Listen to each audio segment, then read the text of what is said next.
Hi friends, Lisa with greenhookstudio here with another crochet tutorial for you. Today I wanted to talk about different textures that you can add when you are stitching, even just in single, double, any kind of crochet stitch. You can add in puffs, bobbles, or popcorn stitches.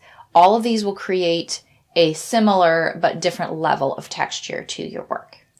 The puff stitch is the smaller of the stitches, creates a nice texture, and this looks great on a blanket. It looks great on, an edging row on a basket or something like that. Puffs can be just a great addition to the texture of your piece. Going up a level, there are bobbles.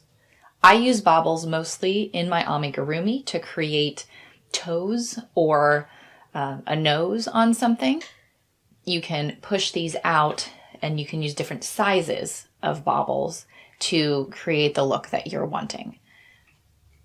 So these are the next level up from puffs, and you'll see these on the close-up. If you want a bump to really stick out and be an interesting texture for your piece, you can try the popcorn stitch. The popcorn stitch is much taller and thicker because of the way that it's done, that I will demonstrate. All right, so if you'd like to practice these with me, go ahead and grab some worsted weight yarn and the hook of your choosing. I usually, for this type of thing, like to grab the type of hook that is recommended for the yarn on the label. Today I have grabbed the I9 5.5 millimeter hook to use. So if you want to grab your things and join me, let's get crocheting.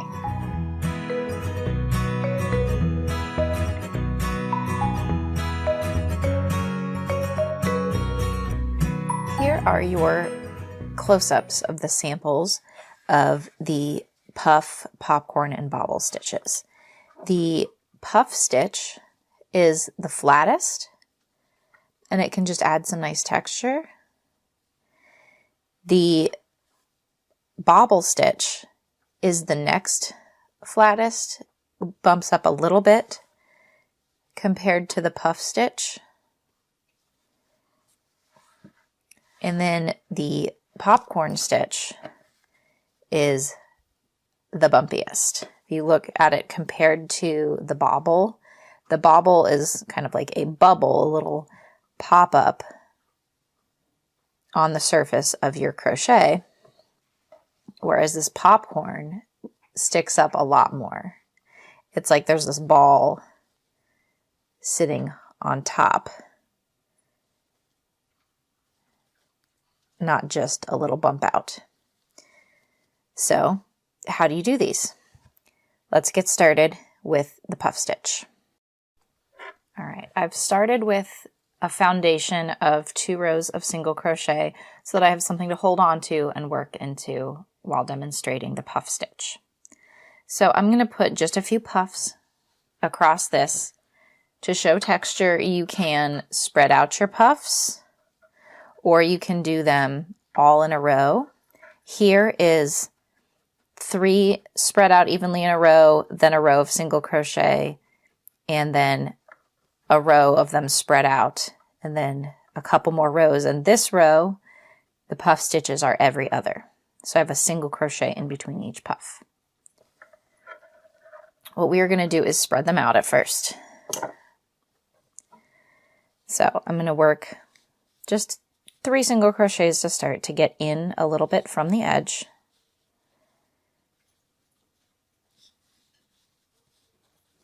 And then we're going to do our puff. You're going to yarn over, go in through your stitch, yarn over, pull through like you were going to do like a double crochet or a half double crochet. But instead of yarning over one more time and pulling through, you are going to keep going until you have enough on your hook for the puff. I like to go 5 times through the loop. So I've yarned over, I go in, pull it through, that's 1. Yarn over, in, pull it through, 2, yarn over, in, pull it through, 3, 4, and 5. And now that you have all these on your hook, if you've done 5 like me, you're going to have 1, 2, 3, 4, 5, 6, 7, 8, 9, 10, 11 loops on your hook. And that's when you yarn over one last time to pull through all of it. Sometimes it's a little tough if you haven't pulled them up very high. And then you're ready to continue crocheting down your row.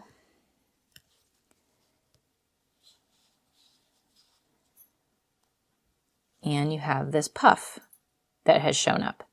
And you'll see the loops, the yarn is kind of pointing slightly diagonally that direction. You can also push this through if you want the puff on the other side of your work.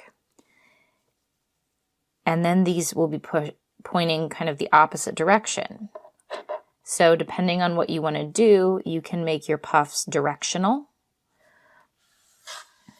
going one way and the other based on which row you do them in and how you push them through. So that's something that you can plan out on your own as you play with the puff stitch. So let's see a puff again. So I've done a couple single crochets to spread out. I'm going to yarn over, put in through, 1, 2, 3, 4, and 5. Yarn over one last time, pull it through. And then just go into your next stitch like you didn't do anything else different.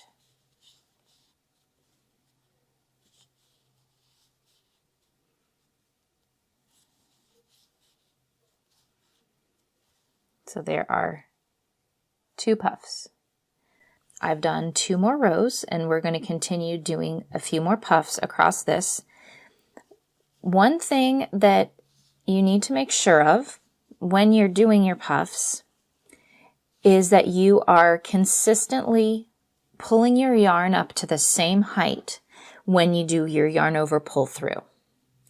So for these puffs, I'm going to yarn over, pull through, and you can make a difference in your puff if you want to pull up higher or keep it tight.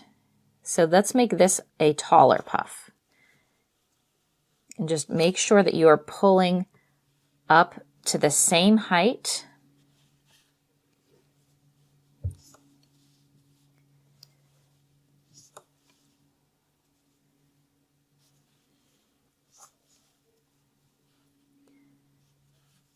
Before you pull through. So this one I made tall. I made the specifically taller. Now I'm going to make a smaller one to show the difference. So let's make this puff real tight. I'm just going to come up a little. 2, 3, 4, 5. See, this is real tight on the hook, not like the tall first one that we did in this row. This one's going to be a little harder to pull the hook through because it's so tight. So just keep that in mind.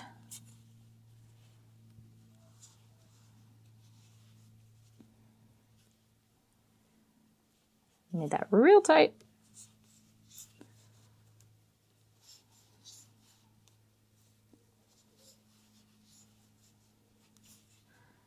All right, so now these puffs, you can tell the difference. This is my one where I kept it tight, and this is the one where I pulled it tall. Makes a difference. So decide what you're going to do and stick with it so that your puffs all match. All right, now that we've done some puffs, let's move on to our bobble stitch, the next highest. Okay, so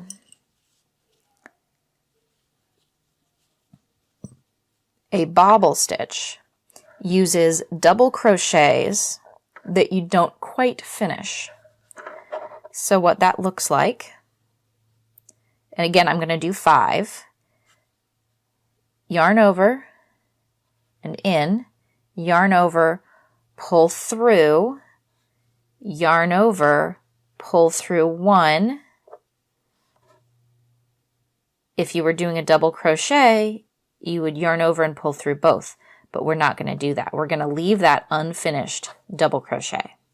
We're going to do 4 more of this. So that's 1, and pull through just the 2 that you just made. So you can see your almost double crochets on your hook. So I have 2, pull through just the 2. Whoop. Yarn over, in, yarn over, pull through, yarn over, pull through 2. Here I have 1, 2, 3, 4 of my almost double crochets, and this is the single crochet that we came from. So I'm going to do 1 more, yarn over and in, yarn over and pull through, yarn over, pull through 2. So I now have our single crochet and then 5 unfinished double crochet. Then once I have the number that I want, I'm going to yarn over 1 last time and use this to finish all the double crochet in 1 stitch. And then you go about the rest of your row, or go until you're going to do the next bobble. In a pattern, they may say to do a 4 double crochet bobble, or a 3 double crochet bobble, or a 5 double crochet bobble. Depending on the size of the bobble, they are recommending for the pattern. So you may see an abbreviation that says 5DC bob, and that would be this. Okay, so again, for a bobble, go into the next stitch here. I'm going to yarn over, insert, pull through, yarn over, pull through 2, yarn over, pull through 2, do it again, and just keep making your almost double crochets. Remember, just pull through 2 each time you do. Yarn over, insert, yarn over, pull through, yarn over, pull through 2, and I have my 1, 2, 3, 4, 5 almost double crochets. Yarn over, pull through all to finish them, and just go into the next row, or into the next stitch.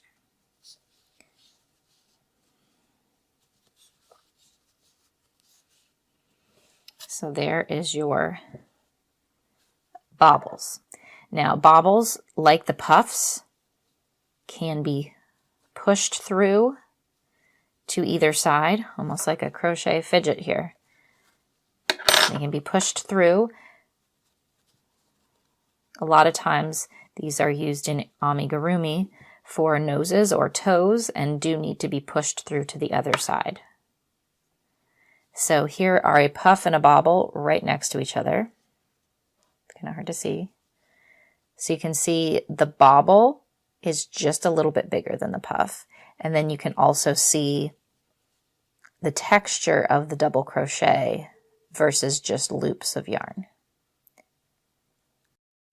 All right, we have done our bobbles, we have done our puffs, and now it is time for the biggest nubbin, as my daughter calls it, the biggest nubbin of a stitch, the popcorn stitch.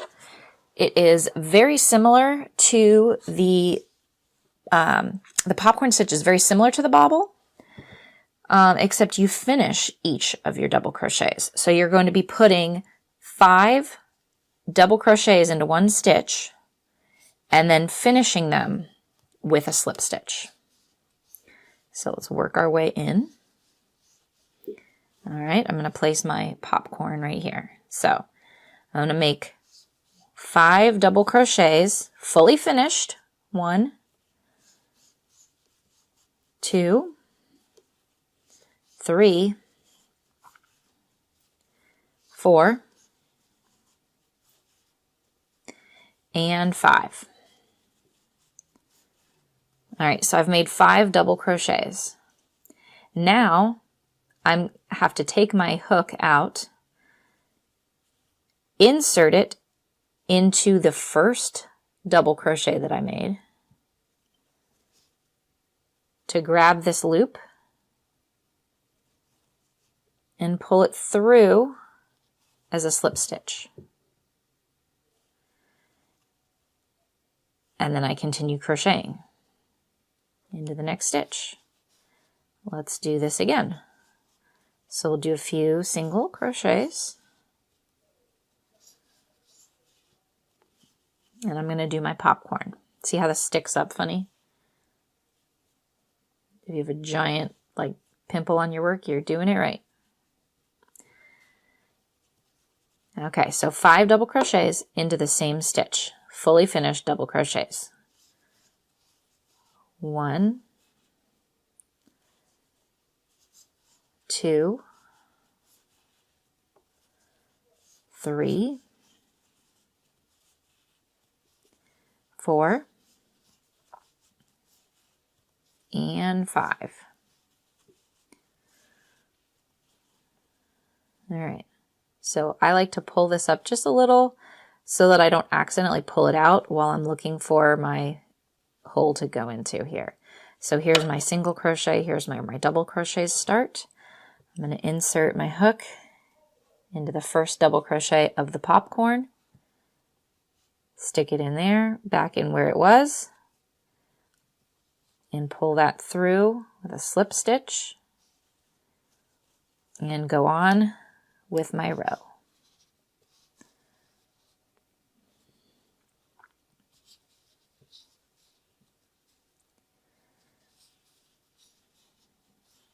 There, and you can see, so you can pop these through. These puffs, the texture on this piece gets bigger and bigger. Puff, bobble, popcorn. See how much these stick up, because they're basically a big cluster folded together. Now on your popcorn stitch, you'll notice that it comes up a little higher, and the back of it can look a little bit different because it's finished with a slip stitch. So just be mindful of that as you are going back across your next row, that you are working in all the stitches and not missing any or working extra. So, okay, here's my big one where I joined it.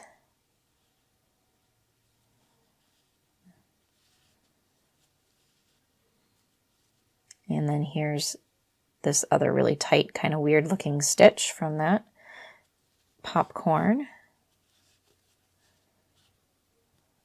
But once you've done one row after your popcorns, it evens things back out. You may have to push your popcorn down a little bit to see your crochets at the top of the row versus being twisted.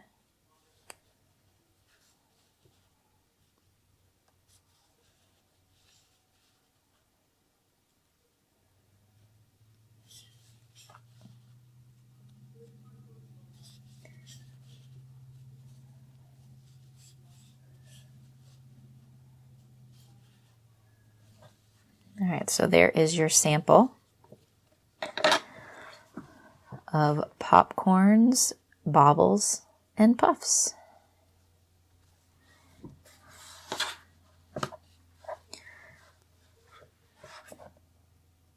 Thank you so much for crocheting with me. I hope you learned something and found maybe a new favorite stitch you want to use as a texture in a project. I would love to see your finished work, so please tag me on Facebook, Instagram, TikTok, YouTube at greenhookstudio. And if you have any comments, questions, or things you'd like to see from me in the future, please drop a comment below, and please like and subscribe to help more people find these videos. Thank you.